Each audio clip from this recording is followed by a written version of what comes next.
VikesNow. I'm Dustin Baker. I'm here with Josh Frey. This will be the first episode of this program where we talk about a new defensive coordinator. We'll get to that in a moment. How are you, sir? How's the week going?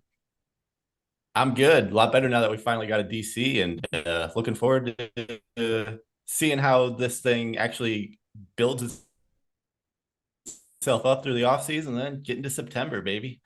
Sweet. I'm going to ask you a litany of questions. That'll be the basis for our show. And at the end, I want to go through some of the quarterback carousel stuff. But I have to clean something up. Last week, at the very beginning of our show, in your current background, as folks will see on one of these views from the show, you had Giannis up there. And right at the beginning of our show, he fell down. He fell off the wall last week. And you and I started laughing about it. But then I rewatched the video to edit it, and nobody could see the picture fall off the wall. So we were laughing like hyenas about something that our viewers couldn't see. So at this time last week, the picture fell off the wall. I called it a bad omen, and he explained his patchwork hanging job that has since been rectified. That said, sir, we had Darisaw on yesterday. Tough act to follow. I'm sorry, sir. I didn't ask him about the defensive coordinator because I had a feeling he was going to be like, I don't do the defense, sir. So I'm asking you. I want to start off. Brian Flores will take the reins of the defense, hopefully with a significant improvement. But for you, how does the hire of Mr. Flores change your early prognosis of the 2023 Vikings? I definitely think at the very least the defense is going to be a lot more exciting than it was throughout the 2022 season.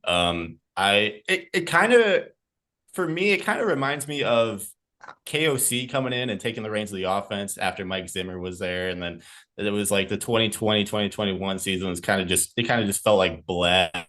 Like, not to knock on Zimmer and Donatel, I'm sure they're like great guys and everything. But in terms of like the actual coaching, I think it's going to do a lot to have a younger guy, a little bit more energetic, a little bit more of a modern scheme, I guess, with Flores, more blitzing, especially. So I think at the very least, we're looking at an exciting defense, if nothing else. So we haven't seen any free agency, and we won't until 5 weeks from now. And of course, no NFL draft yet, just thousands of mock drafts. But does the Flores hire prove to you that here we go again? We're going to try to win this damn thing rather than the competitive rebuild if they would have hired John Davis from the Texans assistant safety coach. Like, does it prove to you that going to get Flores means that, all right, they're going to be serious again and try to win this thing? Yeah, I think if Flores was the guy that they were looking at, I think that was always a plan. Like, I think if they were looking to just sort of rebuild, I think they might have taken a flyer on one of those outside guys, maybe a college coach that kind of was rising through the ranks. But going after Flores, and he's probably, let's be honest, he's probably going to be like a 1, maybe a 2 year rental because of how prominent he is on the head coaching cycle a yearly basis. So I think that going and getting him, it's going to improve the defense. I think that his scheme is going to be a lot better than Donatel's was, and it just shows that they are committed to being competitive because he's going to be gone and it's going to be because the defense got better. So I do think that they're going to be going all in and trying to win one of these things. And I want to point out to viewers that might just watch the Vikings every now and then or be more on the casual side of things is that you really couldn't find a more philosophically different coordinator to lead the Vikings than between Flores and Donatel. Donatel, for some reason, endorsed this shell coverage, bend but don't break stuff that I guess worked when they were 12-2 or whatever. Didn't really work, but we convinced ourselves that it did. But Flores is more of a go for broke, aggressive, mean. Defense should have meanness. So stylistically, it's like the pendulum of the culture going from Zimmer to O'Connell, where this is a different ball game. That said, so before this Flores hire, there were oodles of veteran defenders that we were kind of like, God, is so-and-so going to stay? Is Harrison Smith going to take a pay cut? Is Eric Kendricks going to stay? What about Daniil Hunter? All those guys kind of in the machine trying to figure out what are they going to do with those guys. Are veteran defenders more likely to stay with the Flores hire, and who and why? I think if you look at the defensive front, I think it's a lot more likely that Za'Darius sticks around. Especially since it seems like with this hire, they're not going to try to do the competitive rebuild thing like we were just talking about. And then in the secondary, There's been some stuff about Harrison Smith potentially being out because of his age, his contract, but I think that he's going to be a vital piece of a Flores defense with his ability to blitz. He's just one of those hard hitting safeties that you really like to have in a blitzing defense. And I think that Flores is going to find a way to utilize him, even if he's getting into his mid-30s now. He's got at least a couple of years. He had a pretty damn good year last season, to be honest. So I do think that maybe at the linebacker spot, we might still need Kendricks and Hicks go, just because I really think that they need to get younger and faster at those positions. And I know that I've had a couple people point out to me that, hey, maybe it had less to do with the fact that they're getting up there in age and more the fact to do with Donatel just put way too much on their plate during 2022. And I think that's a valid argument as well. But I think that once those linebackers especially hit 30, they go down very quickly. So even if Kendrick still has a little bit left in the tank, I think it's a lot more likely that 2023 it's not going to go back up to like all pro level that we saw early on in his career. So on linebackers, I still am convinced that both will be released, and that was actually my prediction for the first offseason domino. If you want to talk yourself into Kendrick staying because Donatel messed him up, fine, but Hicks is guaranteed to go per me because they have Asamoah waiting, and there's just no sense in having somebody with that upside and freakish ability inside the Flores defense to be chilling for a second year on the bench. What about Danielle Hunter? Does he get an extension, or is he trade bait, or what about Danielle? I think that he probably gets an extension. He was really good down the stretch of the season, especially even it was very important because Zadarius Smith kind of took a bit of a step back with the injuries that he suffered early in the year. So I think that he definitely sticks around. I think if there's one defender that you really want to keep around, it's probably Danielle Hunter, because he's not at 30 yet and he's got plenty of good years ahead of him, I think. So yeah, keep him around for sure. If the theorists about running it back, so to speak, with Flores in charge, I mean, there'll be some tweaks. We hope Lewis Cine starts. We assume Brian Asamoah will start. And then I guess Kendricks can be considered a question mark by some. It would be a scathing indictment on Donatel if they run it back with these dudes and all of a sudden they're good. Like, because it would be like, what were you thinking there? You know, if it was one guy who came in and said we're just going to blitz, it's like some of us will have been vindicated for saying you should have been doing that when you won 13 games and reasonably could have won the NFC. But we shall see. I don't know. I don't think it'll be that similar of a defense. I think there's going to be change no matter what, especially the way that Flores coaches. All right, so your forte, the draft, is coming up, and we're gonna link this to Brian Flores. How does the hire of Brian Flores change the Vikings draft outlook, if at all? I think it's a lot more likely in round one that you see them go after a corner, because if you look at the depth right now, it's basically Cam Dantzler and then the two rookies that got hurt during the season, and we didn't get to see a ton of them. Maybe you bring back Patrick Peterson, and I think that there's warrant to that. He's definitely a veteran presence, and he's going to be he's at least a locker room guy, if nothing else. And he played well, but I think when you're blitzing as much as Flores is probably going to blitz in Minnesota, you need a young, long, athletic corner that can really just lock in on a wide receiver and win one-on-one battles. And I don't think Peterson is the type of guy that can do that anymore in his career. So maybe you keep him around probably as a depth piece. But I hope he's not the starter. So I think it's a lot more likely that they go corner early on, especially there's a ton of stars like Von Witherspoon, Christian Gonzalez out of Oregon, Kelly Ringo out of Georgia has been falling. And I think that if he continues to do so, that's a guy that the Vikings probably want to jump onto. So I'm less confident about the Trenton Simpson pick out of Clemson, which kind of bums me out a little bit. But if they get a really good corner, then I'm good with that too. The most popular mock drafted human so far, in my estimation, is Cam Smith. What's the skinny on him? Yay or nay?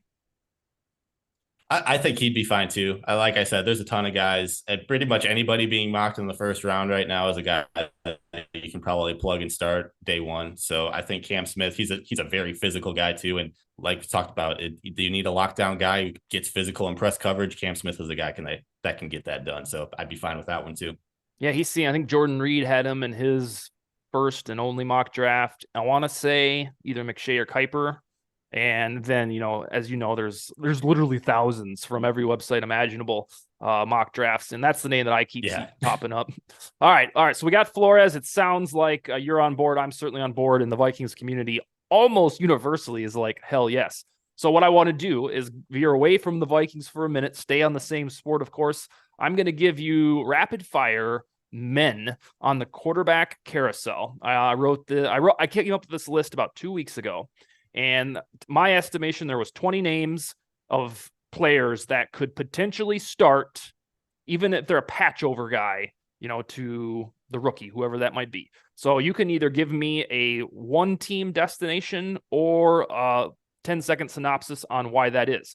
Out of the gate, the list is subtracted 19 because Tom Brady retired. So number 2, alphabetical order, is Jacoby Brissett. Where? I think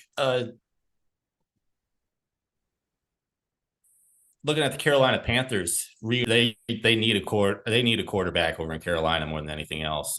So yeah, that'd be my pick for Seth. Presumably to patch him over, or he's the guy?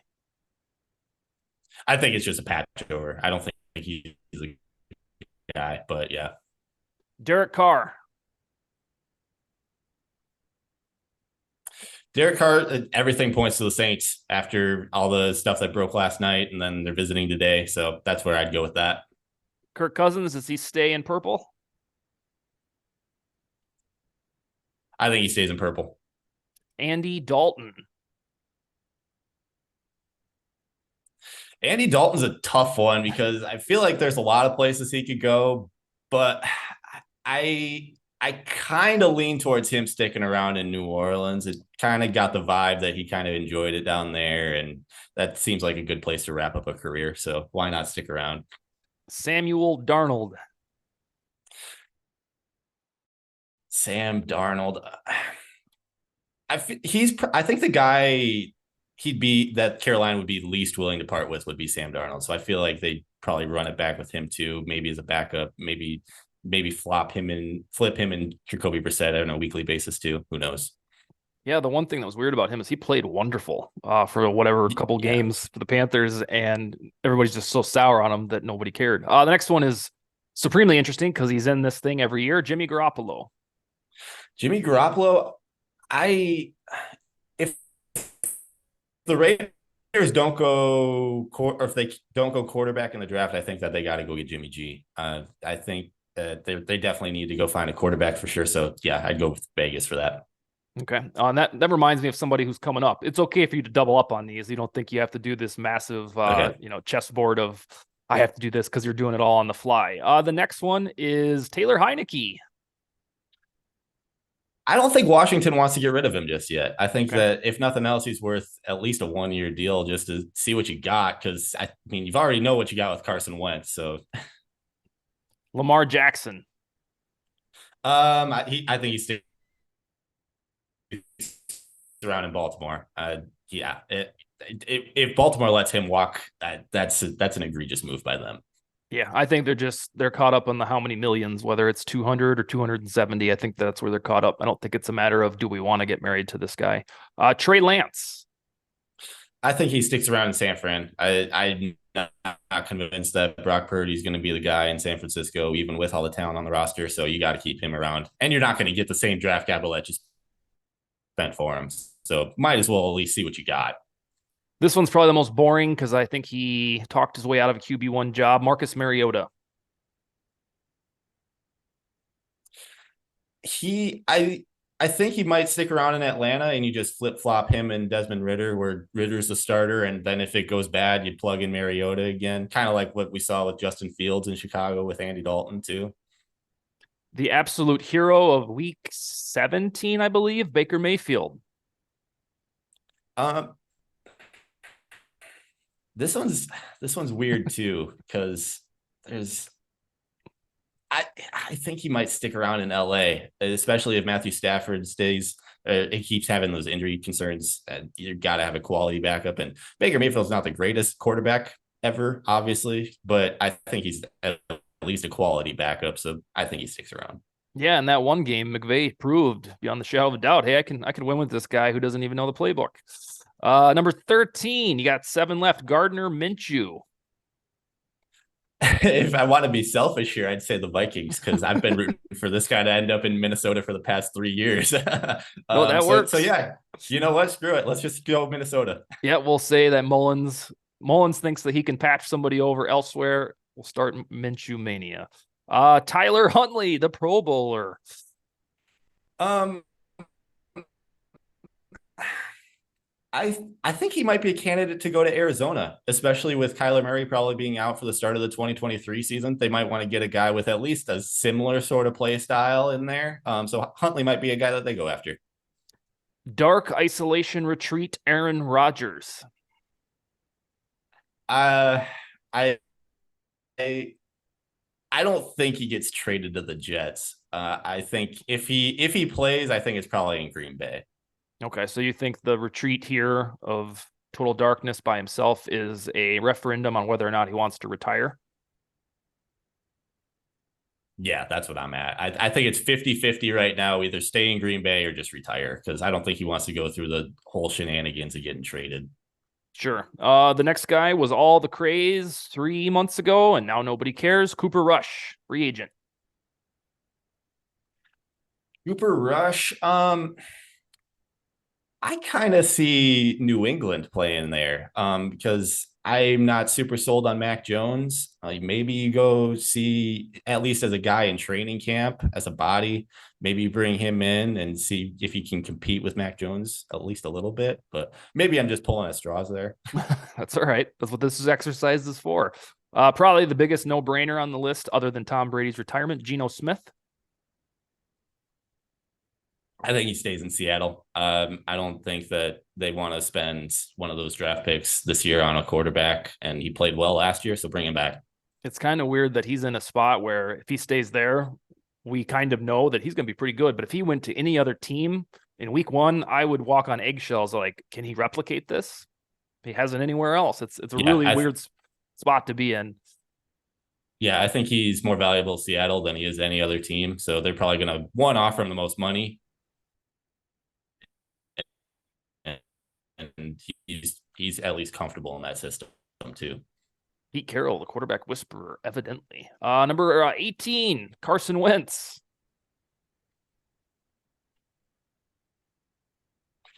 I feel like there's no other place other than Washington that would really be willing to pay him, because I think we've seen enough out of Carson Wentz. Like, at some point, we just got to admit that this guy's not going to be the MVP caliber player that we saw in the flash in the pan during, what was it, 2017 with Philly. So honestly, Washington probably just brings it back. Let's see. Maybe the most interesting for the young guy, Zach Wilson. Zach Wilson. Again, if Rodgers, I don't think Rodgers is going to get traded there. So I think that they're going to have to at least run it back one more time. Robert Saleh, at least in press conferences, made it seem like that he was going to be playing there again in 2023. But again, who really knows? But at this point, I'd probably lean New York still. Okay. And the final one, free agent, Jameis Winston. Jameis, he might be a guy that maybe Detroit would take a flyer on, because they kind of have a weird situation with Jared Goff, who was really good, but he's still on this weird contract where he's getting paid a lot of money for what he actually is. So maybe it's kind of a similar situation where Jameis was coming off an injury and he went down to New Orleans, and then he maybe now he goes up to Detroit and he maybe just be backup for Jared Goff for a year and see what you got there. Okay, so it sounds like you're firmly Winston as a QB2 somewhere, if it's not the Saints. Yeah. Okay. Yeah. All right, so why don't you assign the Flores hire with a standard school A through F? You got a letter grade? Oh, it's definitely an A. Yeah. This was the guy that I wanted coming in. This is the guy that I think offers you the best chance to compete right away. So, yeah, if Minnesota wants to go get a Super Bowl in 2023, that's the guy you got to get, and they got him. And did you talk yourself into Avero over Flores, or were you steadfastly Flores for the whole 18 days? I think I was still on the Flores train. I would have been fine with either of them, but Mhm. I would have been a little bit disappointed if they ended up getting Avero over Flores. But yeah, I'm all in on Flores. All Let's right. get it. All right, next Wednesday, since it'll be about a month from free agency, we'll start to really bang that drum, probably look at realistic candidates the Vikings can sign. And then I got to go over with you before the news breaks in a month or so, cap casualty candidates. I want to get you on record of guys that you actually think, because there's like 7 Vikings that there's a true debate whether or not you keep them for their dead cap hit or you get the cap savings. So we'll go over that next week. Anything else for the group? I think that's it. Got our DC. Let's go get some free agents now. All right. Amen. We'll talk to you next Wednesday, my man. Sounds good, man. Take See it ya. easy.